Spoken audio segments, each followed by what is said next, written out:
Hey guys, what's up? Welcome back to my channel, or if you're new, thank you for joining me. My name is Maya Ramirez, and as most of you know, I do fashion design, but today that's not what I'm going to be talking about. I'm actually going to be talking about my exchange year, which is going to be happening very soon. I leave September 1st through the 7th, sometime within that first week of September zone. But I'm going to talk to you guys a little bit about what high school exchange is, kind of the program I'm going through, and then any information that you might want to know or that I want to share with you. So let's go ahead and jump right in. Good to go? So I'll be going to Italy, and I will be there for the 17-18 school year, and I will be living in Sicily. I have gotten to meet my host family online. They're so sweet. And so I'm really excited to go live with them.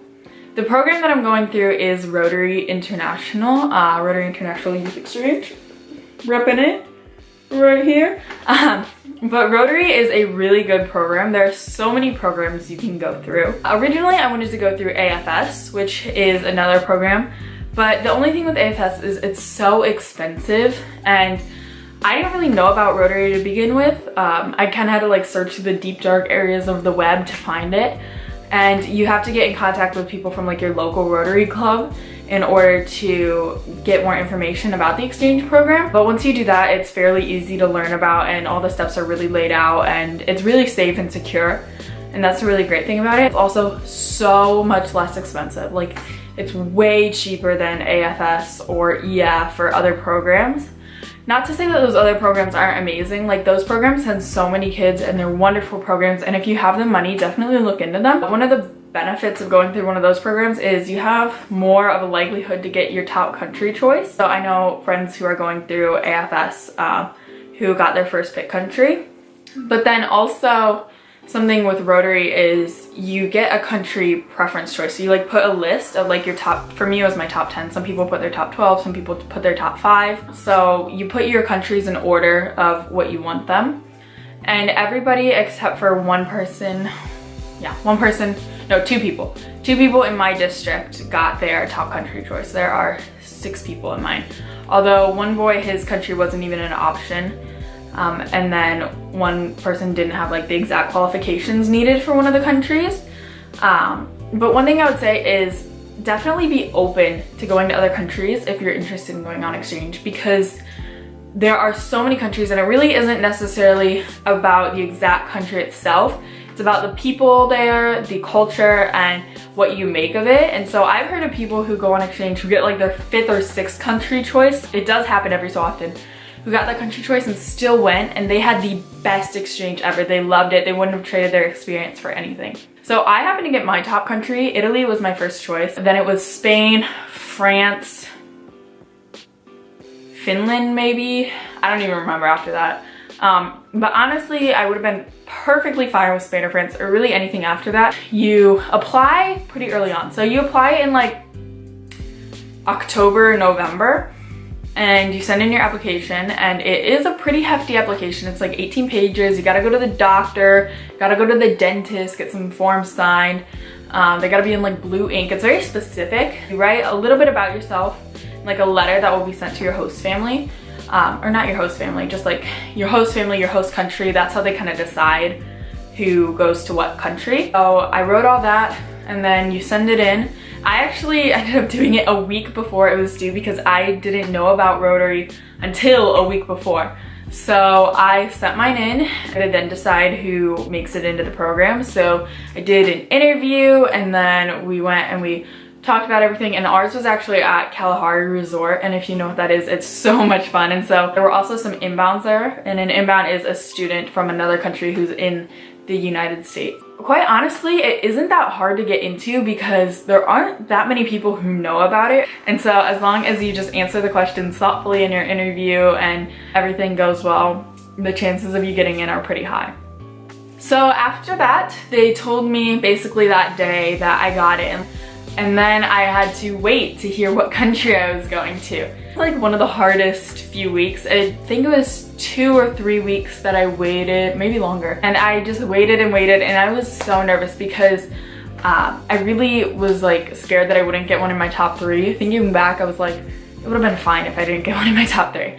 But I was really nervous, so I waited and waited and waited, and then I got a call, and it was actually in the middle of the school day, and I like felt my phone buzz, and I was like, I need to go to the bathroom. So I went to the bathroom at school and I answered it. And my coordinator told me that I got Italy, and I freaked out. I was so excited that I was gonna be going to Italy. And then I realized that the wait wasn't over because I didn't know what city I was going to. So I then had to wait some more, and this wait was a while, probably like 2 months or so. I didn't actually learn until May 2nd what city I was going to, because my host mom actually emailed me. And so that was like such a nerve-wracking time for me. I was like, where am I gonna go? I actually originally wanted to go somewhere more near like Milan because I'm really interested in fashion, and that was one of the reasons that I put Italy first to begin with. But I'm so happy with my placement, and really anywhere in the country isn't gonna be bad. I mean, Italy is absolutely gorgeous. One other thing is that with Rotary, a lot of times there are different qualifications you have to have per country. So like some countries will be like, you've had to have a minimum of 2 years practicing the language, or you have to have a base knowledge of the language. For Italy, it was have a basic understanding of it. And while I've never taken Italian, I've taken Spanish, and they're kind of similar. And then I've also started, like when I sent in my application, I was starting to study Italian. There are a lot of countries like Italy, Spain, where you really don't need to have like a whole lot of language experience to go to them. And then there are countries like Germany where you go and you live there for a little bit, and then you take a language test, and if you don't pass the language test, like boot you out. But I haven't actually heard of anybody who's gotten booted out, because quite honestly, living there is such an amazing language experience, and you're just like completely surrounded by the language 24/7. And so it's a really great opportunity to learn. And then something else is that some of the host families won't speak English, and that's perfectly fine, because at first I was like, what if I go to a host family that doesn't speak English? It's such a good learning experience that you're constantly surrounded by the language that you pick it up really fast. Apparently, I'm not there yet. I've heard this, that you pick it up really fast when you live in a host family that doesn't speak English. Now, mine does speak a little bit, but I've already told them that I want them to kind of talk to me in Italian mostly. If I need like an emergency word, or I don't know exactly how to say something, then kind of help me in English. But they know that talking to me in Italian is what's gonna help me the most. So it really is about really being involved and completely surrounded by the language when you're there. As far as school, they don't necessarily need you to like be at the full capacity that the other students are in the class. Obviously, the other students speak the language of where they are. It's a normal school, so the other students will know how to speak Italian. And so I don't necessarily need to be able to keep up with all them. They really want me to try to understand and listen and take in what the teachers are saying, and try to understand the language more and pick it up. And then what I can do of school, definitely do that. Something else that I want to point out is convincing your family. Now, my family was not that hard to convince. I was so nervous to ask them if I could go on exchange.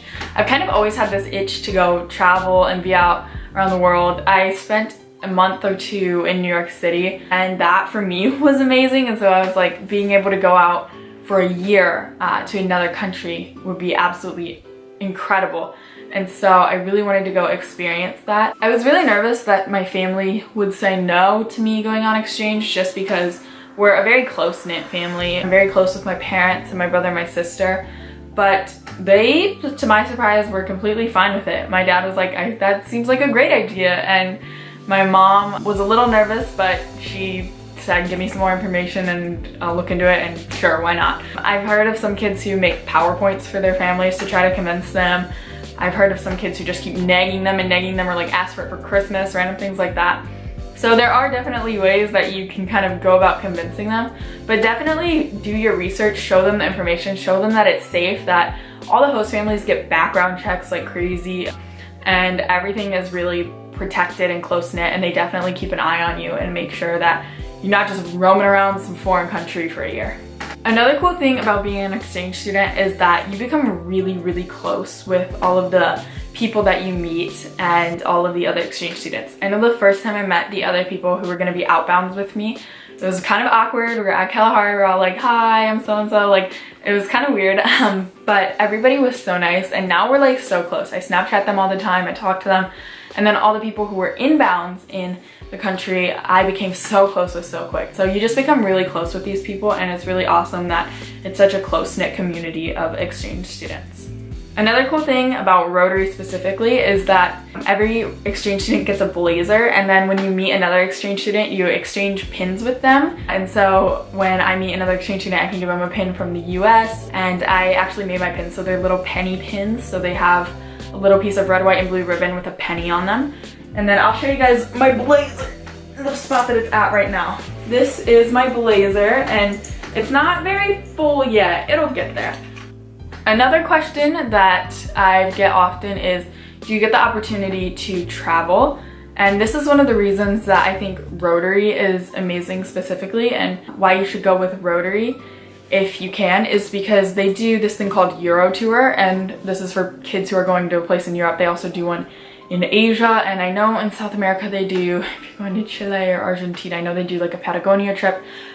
I'm sure they do others, but I just know the one for Europe. They do Euro Tour, where you get to go to several countries throughout Europe and go see awesome sites. It is extra, but if you can afford to go on an AFS or an EF exchange, I would still consider looking into Rotary and then using that extra money towards Euro Tour or any of the other trips, because it's so awesome the amount of places that you get to go. And if your host family ever decided, you know, we want to take you to Croatia or Spain or somewhere, or if your school decided to do a school trip somewhere, you could definitely go. It's not like against the rules to leave the country, you just have to notify a lot of people.